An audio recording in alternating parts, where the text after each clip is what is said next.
Hello friends, आज का video mutual fund investment के ऊपर है। आप सभी ने म्यूचुअल फंड सही है वाली एड जरूर देखी होगी। आप में से काफी सारे लोग ऑलरेडी म्यूचुअल फंड में इन्वेस्ट कर रहे होंगे या फिर इन्वेस्टमेंट स्टार्ट करने के बारे में सोच रहे होंगे। तो ये सभी लोगों के माइंड में म्यूचुअल फंड के रिलेटेड कुछ ना कुछ क्वेश्चंस रहते हैं, जैसे कि म्यूचुअल फंड में क्यों इन्वेस्ट करना चाहिए, म्यूचुअल फंड कैसे काम करता है, म्यूचुअल फंड्स कितने टाइप्स के होते हैं, म्यूचुअल फंड्स में इन्वेस्ट करने के लिए कौन सा एप्लीकेशन या वेबसाइट सबसे सही है, म्यूचुअल फंड को सिलेक्ट कैसे करना है, एंड लास्ट में म्यूचुअल फंड में हम इन्वेस्ट करते हैं उसके बाद उसके ऊपर जो रिटर्न मिलता है तो रिटर्न पे कितना टैक्स लगता है। ये सारे क्वेश्चंस का आपको इस वीडियो में डिटेल में आंसर मिलेगा, तो इस वीडियो में एंड तक बने रहे। अगर आप इस चैनल पे नए हैं तो नीचे दिए गए सब्सक्राइब के रेड बटन को प्रेस करके ये चैनल को सब्सक्राइब कर लीजिए और साथ में ही बेल आइकन को भी प्रेस कर लीजिए, जिससे आपको हमारे सभी finance and investment related video का नोटिफिकेशन मिल जाए। सबसे पहले हम समझ लेते हैं कि म्यूचुअल फंड क्या होता है। तो म्यूचुअल फंड एक ऐसी संस्था या फिर कंपनी है जो लोगों से पैसे लेती है और उनके बिहाफ में मार्केट में इन्वेस्ट करती है, और ये इन्वेस्टमेंट से जो भी कमाई होती है वो सभी इन्वेस्टरों में अपने इन्वेस्टमेंट के रेशियो के हिसाब से बांट देती है। और ये प्रोसेस करने के बदले में ये म्यूचुअल फंड कंपनियां अपने इन्वेस्टरों से कुछ ईयरली फीस चार्ज करती है, जिसको हम एक्सपेंस रेशियो कहते हैं, जो जनरली 1% से लेकर 3% तक होता है। म्यूचुअल फंड कंपनी अपने हर एक फंड के लिए एक एक्सपर्ट्स को हायर करती है जो ये पूरा इन्वेस्टमेंट पोर्टफोलियो को मैनेज करते हैं। ये एक्सपर्ट्स को हम फंड मैनेजर कहते हैं। ये म्यूचुअल फंड इन्वेस्टमेंट का प्रोसेस हम एक एग्जांपल से समझते हैं। मान लीजिए कि कुछ 100 लोगों ने अपने 1 करोड़ रुपए एक XYZ नाम की म्यूचुअल फंड कंपनी में एक पर्टिकुलर फंड में इन्वेस्ट किए। अब मान लीजिए कि वो पर्टिकुलर फंड का एक्सपेंस रेशियो 1% था, मतलब कि वो अपना 1 लाख रुपए फीस अलग से कर देगा और बाकी के जो 99 लाख रुपीस बचे हैं वो रुपए इक्विटी, डेट या फिर अदर फॉर्म में मार्केट में इन्वेस्ट कर देगा। अब ये जो इन्वेस्टमेंट है उसके ऊपर जो भी रिटर्न मिलेगा वो सारा रिटर्न वो अपने इन्वेस्टरों के अंदर उनके इन्वेस्टमेंट के रेशियो के हिसाब से डिस्ट्रीब्यूट कर देंगे। म्यूचुअल फंड कैसे काम करता है वो समझने के बाद हमारे माइंड में सेकंड क्वेश्चन आता है कि म्यूचुअल फंड में इन्वेस्ट क्यों करना चाहिए।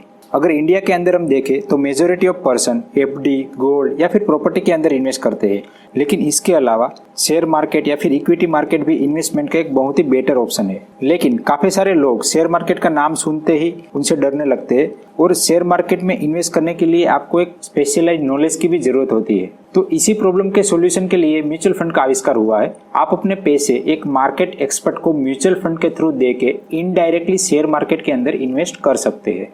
म्यूचुअल फंड की सबसे बड़ी खूबसूरती ये है कि आप यहाँ पे मिनिमम 500 रुपए से भी इन्वेस्टमेंट चालू कर सकते हैं, और सिर्फ 500 रुपए इन्वेस्ट करके आप काफी सारी अच्छी कंपनी के शेयर वेल डाइवर्सिफाइड करके म्यूचुअल फंड के थ्रू ले सकते हैं। ये बेनिफिट के अलावा अगर आपको ATC के अंडर में भी टैक्स बेनिफिट के लिए इन्वेस्ट करना है तो आपको काफी सारे ELSS फंड मिल जाते हैं, जिसका लॉक इन पीरियड सिर्फ 3 साल का ही रहता है। अगर हम ATC के अंडर में आने वाले सभी इन्वेस्टमेंट ऑप्शंस में देखें तो ELSS फंड का लॉक इन पीरियड सबसे कम है। अब ये 2 बेनिफिट के अलावा एक तीसरा बेनिफिट भी है कि आप म्यूचुअल फंड के थ्रू गोल्ड या फिर फॉरेन मार्केट के अंदर भी इन्वेस्ट कर सकते हैं।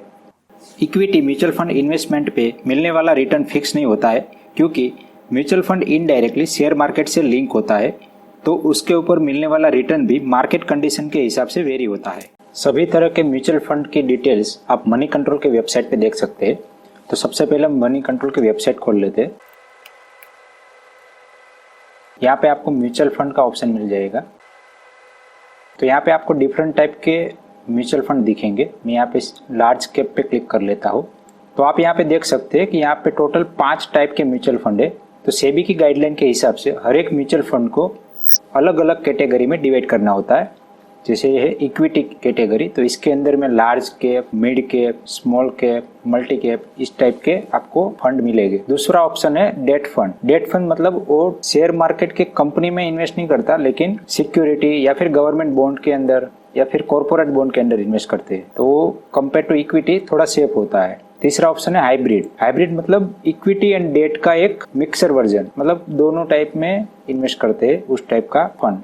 फोर्थ है सोल्यूशन ओरिएंटेड फंड, मतलब कि children education fund, retirement fund, investment cum insurance fund. तो इसका एक स्पेसिफिक पर्पज रहता है और ये मोर और लेस डेट फंड जैसा ही होता है। लास्ट में है अदर। अदर के अंदर फंड ऑफ फंड या फिर इंडेक्स फंड्स आते हैं। फंड ऑफ फंड का मतलब है कि 2-3 फंड मिला के एक फंड बना दिया। तो जनरली ये कोई भी लोग प्रीफर नहीं करते, क्योंकि इसके अंदर एक्सपेंस रेशियो थोड़ा ज्यादा लग जाता है। एंड ये है इंडेक्स फंड। इंडेक्स फंड मतलब वो डायरेक्टली निफ्टी, सेंसेक्स या निफ्टी नेक्स्ट 50 इस टाइप के इंडेक्स को ट्रैक करता है। तो मैं यहाँ पे इक्विटी में लार्ज कैप सिलेक्ट कर लेता हूँ। तो यहाँ पे आपको नीचे लार्ज कैप के रिलेटेड सभी फंड दिख जाएंगे। लार्ज कैप मतलब जितनी भी बड़ी कंपनियां हैं, Reliance, Infosys, TCS, HDFC bank, SBI, ये सब इसके अंडर में आएगी। तो ये सारे फंड इसके अंदर में ही इन्वेस्ट करते हैं। तो यहाँ पे आपको क्रिसिल के रेटिंग मिलेंगे। तो ये जो फंड है वो मतलब सबसे ज़्यादा रिटर्न दिया है और इसकी कंसिस्टेंसी के हिसाब से ये रेटिंग मिलता है। तो मैं यहाँ पे एक्सिस ब्लू चिप फंड को सिलेक्ट कर लेता हूँ फॉर इजी अंडरस्टैंडिंग। तो ये हो गया फंड का नाम, एक्सिस ब्लू चिप फंड। अब ये फंड के नाम के साथ एक डायरेक्ट प्लान एंड ग्रोथ भी लगा है। डायरेक्ट प्लान का मतलब है कि आपके और फंड के बीच में कोई भी ब्रोकर नहीं है। तो आप यहाँ पे एक्सपेंस रेशियो देख सकते हैं 0.56%। 0.56% डायरेक्टली आपके म्यूचुअल फंड कंपनी वाले को जाएगा। अगर आप यहाँ पे रेगुलर ऑप्शन पे क्लिक करते हैं और गो करते हैं तो आपके पास ये रेगुलर वाला ऑप्शन आ जाएगा, axis blue chip regular growth fund.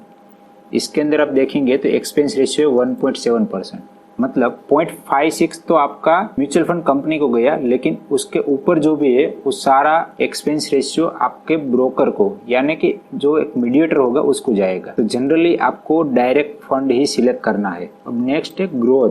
तो यहाँ पे आपको ग्रोथ एंड डिविडेंड ऐसे दो ऑप्शन मिल जाते हैं। तो ग्रोथ एंड डिविडेंड में डिफरेंस है, यहाँ पे आपके प्रेस से ग्रो होते रहेंगे, मतलब कि इसके ऊपर कंपाउंडेड इफेक्ट आएगा। अगर आप डिविडेंड वाला ऑप्शन सिलेक्ट करते हैं, यहाँ पे गो करेंगे तो आपको डिविडेंड वाला फंड दिखेगा। ये डिविडेंड वाला फंड है। तो आप यहाँ पे देख सकते हैं इसका एनएवी जो है वो बहुत ही कम है, मतलब कि बीच बीच में आपके पैसे वो निकाल के आपको मंथली, क्वार्टरली या फिर ईयरली आप जिस हिसाब से सिलेक्ट करेंगे उस हिसाब से आपको आपके बैंक अकाउंट में मिलते रहेंगे। अब नेक्स्ट चीज है NAV, net asset value. NAV का मतलब ये है कि जब भी ये फंड चालू होता है तो यहाँ पे ये जो प्राइस है वो 10 रुपये डिसाइड करते हैं। अभी ये फंड का प्राइस है 35 रुपीज, मतलब कि अभी आप इसके अंदर 35,000 रुपये इन्वेस्ट करते हैं तो आपको 1000 क्वांटिटी मिलेगी। अगर आप direct plan and regular plan में देखेंगे तो यहाँ पे 32 रुपये का एनएवी है और यहाँ पे 35 रुपये का। ये सभी फंड जिसमें भी एक्सिस ब्लू चिप फंड लिखा है वो सभी फंड एक साथ ही चालू होते हैं, लेकिन ये जो एनएवी का डिफरेंस है वो एक्सपेंस रेशियो की वजह से आ जाता है।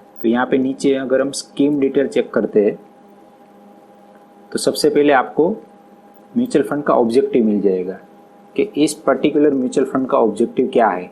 जनरली सभी म्यूचुअल फंड का ऑब्जेक्टिव उसके बेंचमार्क को डिफीट करना होता है। बेंचमार्क मतलब यहाँ पे इसका बेंचमार्क है निफ्टी 50, मतलब निफ्टी 50 जितना भी रिटर्न देता है उससे ज्यादा रिटर्न बना के देना है। ये है फंड मैनेजर। इस फंड को श्रेयांश देवलकर मैनेज कर रहे हैं। आप यहाँ पे क्लिक करेंगे तो श्रेयांश देवलकर कितने फंड मैनेज कर रहे हैं उसका पूरा डिटेल आ जाएगा। ये फंड 5 जनवरी को स्टार्ट हुआ था। तो जब भी कोई भी फंड स्टार्ट होता है तो उसका वैल्यू 10 रुपये होता है। तो 5 जनवरी 2010 से लेके अभी तक इसका जो वैल्यू है वो 35 हो गया, मतलब कि अगर आपने 2010 में इन्वेस्ट किया होता तो आपके पैसे 3 गुने हो गए होते। अगर आपने 10 रुपये इन्वेस्ट किए होते तो आपके पैसे अभी 35 रुपये हो गए होते। यहाँ पे एक मिनिमम एसआईपी अमाउंट है। एसआईपी का मतलब है कि आप मंथली 500 रुपये का इन्वेस्टमेंट कर सकते हैं। और लमसम का मतलब है कि आप एक साथ जितना भी पैसा डालें तो वो हो गया लमसम अमाउंट। यहाँ पे मिनिमम इन्वेस्टमेंट मतलब जब आप फर्स्ट टाइम इन्वेस्ट करेंगे तो आपको 5,000 रुपये का लमसम अमाउंट से इन्वेस्ट स्टार्ट करना होगा। अगर आप एसआईपी स्टार्ट करते हैं तो आप 500 रुपये से स्टार्ट कर सकते हैं। अब एक और चीज है मिनिमम इन्वेस्टमेंट अमाउंट एडिशनल, मतलब एक बार आपने 5,000 रुपये इन्वेस्ट कर दिए उसके बाद आप 100 रुपये से ऊपर ही डालना है। और ये जो फंड है वो ओपन एंडेड फंड है। ओपन एंडेड मतलब आप कभी भी इसके अंदर इन्वेस्ट कर सकते हैं। मतलब आज की डेट में 35 रुपये चल रहा है तो आज की डेट में आप इसके अंदर इन्वेस्ट करेंगे तो 35 रुपये के एनएवी के हिसाब से आपको यूनिट अलॉटेड हो गए। कभी भी आप इसे एग्जिट भी कर सकते हैं। जब आप एग्जिट करेंगे तो उसके ऊपर एक एग्जिट लोड लगता है, मतलब कि यहाँ पे जो भी एग्जिट लोड का कंडीशन होगा उस हिसाब से लगेगा। तो इसका कंडीशन है कि अगर 1 साल के अंदर आप पैसे वापस निकाल लेते तो आपको 1% का एडिशनल चार्ज लगेगा। 1 साल के बाद निकालते तो कोई भी चार्ज नहीं देना है। अब ये फंड में आप नीचे देखेंगे तो और एक चीज है पोर्टफोलियो। तो पोर्टफोलियो पे क्लिक करेंगे तो आपको यहाँ पे ये चीज मिल जाएगी कि ये जो फंड है उसने कहाँ पे इन्वेस्ट किया है। तो ये फंड का 94.99% इन्वेस्टमेंट इक्विटी के अंदर है और ओनली 9.8% इन्वेस्टमेंट अदर फॉर्म में, यानी कि डेट या फिर कैश ऑन कॉल के फॉर्म में होगा। यहाँ पे हम नीचे सारा उसका इन्वेस्टमेंट देख सकते हैं। तो ये पर्टिकुलर फंड ने इन्फोसिस, HDFC ऐसी बड़ी बड़ी कंपनी में इन्वेस्ट किया है। आप यहाँ पे व्यू कंप्लीट होल्डिंग देखेंगे तो आपको पूरा पोर्टफोलियो दिख जाएगा। अगर आपको इस पर्टिकुलर फंड का रिटर्न देखना है तो आपको रिटर्न पे क्लिक करना है। तो यहाँ पे आप देख सकते हैं कि ये पर्टिकुलर फंड ने जब से स्टार्ट हुआ तब से लेके 14% का एनुअल रिटर्न दिया है। अगर उसको हम एब्सोल्यूट टर्म में बात करें, आपने अगर 100 रुपये डाले होते तो आपको 187 रुपये का एडिशनल रिटर्न मिला है। मतलब आपके 100 रुपये आज की डेट में 287 रुपये बन गए होते। तो नीचे दिया है SIP रिटर्न, मतलब अगर आप मंथली 1000 रुपीज़ का इन्वेस्ट करते तो आज की डेट में आपका कितना रिटर्न होता। तो अगर आपने 5 साल पहले यहाँ पे इन्वेस्टमेंट किया होता तो आपको 13.22% के हिसाब से रिटर्न मिलता।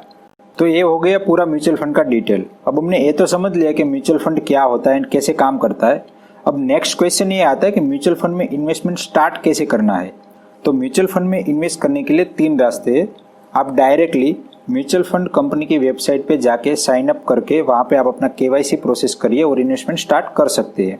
सेकंड ऑप्शन है कि आप डीमेट अकाउंट खुलवाइए, जैसे कि जेरोधा हो गया या फिर एंजल ब्रोकिंग, शेर खान, ये सब में अकाउंट खुलवा के आप ब्रोकर के साथ भी म्यूचुअल फंड में इन्वेस्ट कर सकते हैं। थर्ड ऑप्शन है जो कि आजकल बहुत ही पॉपुलर हो रहा है, जैसे कि grow application, ET money, Paytm money, इस तरह के different mutual fund investment third party application available है, जिसमें आप KYC करके डायरेक्टली अपना म्यूचुअल फंड इन्वेस्टमेंट स्टार्ट कर सकते हैं। और जनरली इन एप्लीकेशन के ऊपर KYC करना बहुत ही ईजी होता है। अगर आपने कोई भी प्लेटफॉर्म से एक बार अपना इन्वेस्टमेंट स्टार्ट कर दिया तो बाद में आपको बार बार KYC करवाने की जरूरत नहीं पड़ेगी, क्योंकि एक KYC प्रोसेस है वो CERSAI जैसी सेंट्रल रजिस्ट्री अथॉरिटी से प्रोसेस होती है। KYC के लिए आपको फोटो ID, पान, एड्रेस प्रूफ, बैंक डिटेल, ये सब चीज़ों की जरूरत पड़ेगी। एंड साथ में म्यूचुअल फंड कंपनी आपसे आपकी इनकम की डिटेल, ऑक्यूपेशन एंड कुछ अदर डिटेल इन्फॉर्मेशन भी मांग सकती है। मैं आपको रिकमेंड करूंगा कि अगर आप फर्स्ट टाइम इन्वेस्ट कर रहे हैं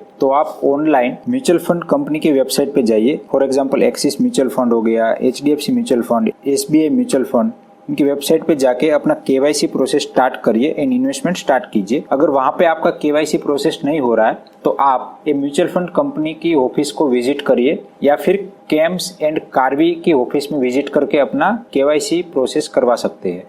आप जो भी म्यूचुअल फंड सिलेक्ट करते हैं उसमें आप एक 3-4 पॉइंट का ध्यान रखें। अगर आप ATC में टैक्स सेविंग का बेनिफिट लेना चाहते हैं तो सिर्फ ELSS फंड में ही इन्वेस्ट करें। सेकंड है, आप अपना रिस्क प्रोफाइल अच्छे से जान ले, उसके बाद ही इन्वेस्ट करें। सभी इंडिविजुअल का रिस्क प्रोफाइल अपनी age, number of dependent family member and earning capacity के हिसाब से अलग अलग होता है। तो आप अपनी रिस्क प्रोफाइल को जान के ही इक्विटी म्यूचुअल फंड के अंदर इन्वेस्ट करें। एंड थर्ड पॉइंट है, आप उतने ही पैसे इक्विटी ओरिएंटेड म्यूचुअल फंड में डालें कि जिसकी जरूरत आपको मिनिमम 5 साल तक तो नहीं ही पड़ेगी। एंड लास्ट में, अगर आपको फंड सिलेक्शन में कंफ्यूजन हो रहा है और आप 10 से 15 साल तक इन्वेस्ट करना चाहते हैं तो आप आंख बंद करके इंडेक्स फंड में इन्वेस्ट कर दीजिए, क्योंकि इंडेक्स फंड में आपको मार्केट के जितना रिटर्न तो मिल ही जाएगा। म्यूचुअल फंड्स के यूनिट जब आप सेल करते तो उसके ऊपर अगर आपको प्रॉफिट होता है तो आपको कैपिटल गेन टैक्स लगेगा। अभी capital gain tax equity oriented mutual fund and date oriented mutual fund में अलग अलग है।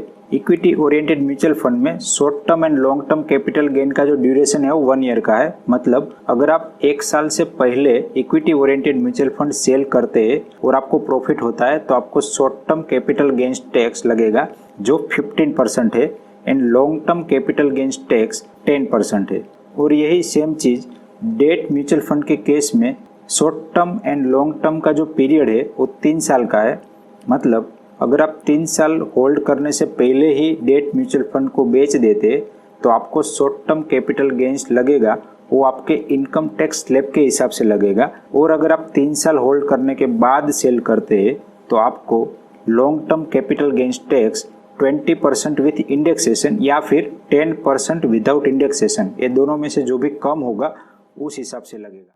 ये वीडियो में मैंने म्यूचुअल फंड के रिलेटेड सारी डिटेल जानकारी को कवर किया है, लेकिन फिर भी जो लोग ऑलरेडी म्यूचुअल फंड में इन्वेस्ट कर रहे हैं उनके माइंड में एक क्वेश्चन हमेशा रहता है कि कौन सा म्यूचुअल फंड चूज करे या फिर कौन सी स्ट्रेटेजी से म्यूचुअल फंड में इन्वेस्ट करे जिससे हमें ज्यादा से ज्यादा रिटर्न मिल सके। अगर आप भी चाहते हैं कि इस टॉपिक के ऊपर वीडियो बनाऊं तो कमेंट सेक्शन में यस लिखिए। अगर इसके अलावा कोई और क्वेश्चन भी है तो आप कमेंट करके बता सकते हैं। अगर आप इस चैनल पे नए हैं तो नीचे दिए गए सब्सक्राइब के रेड बटन को प्रेस करके चैनल को सब्सक्राइब कर लीजिए और साथ में बेल आइकन को भी प्रेस कर लीजिए, जिससे आपको फाइनेंस एंड इन्वेस्टमेंट के रिलेटेड ऐसे ही इंटरेस्टिंग वीडियो का नोटिफिकेशन जल्द से जल्द मिल जाए। ये वीडियो को एंड तक देखने के लिए आप सभी का दिल से धन्यवाद।